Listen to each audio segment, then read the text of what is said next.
Hi, Michael, a Mercedes guy, temporarily Chevy truck guy. This is a 1970 pickup truck. I've owned several of these 67 to 72 trucks. I like them. They're easy to work on, simple.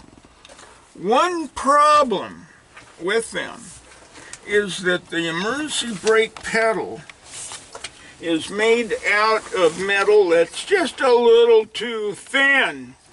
After repeated pushings on this e-brake, it'll bend clear over and even right against the kick panel here. So, how do you fix it?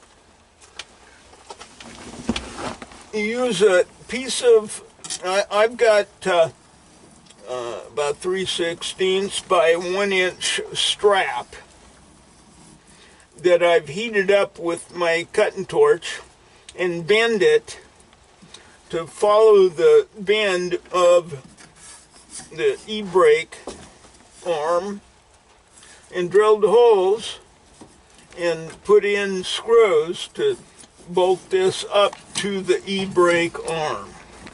Now I can cram on that thing as hard as I want and it doesn't bend side to side. That's the way you fix that.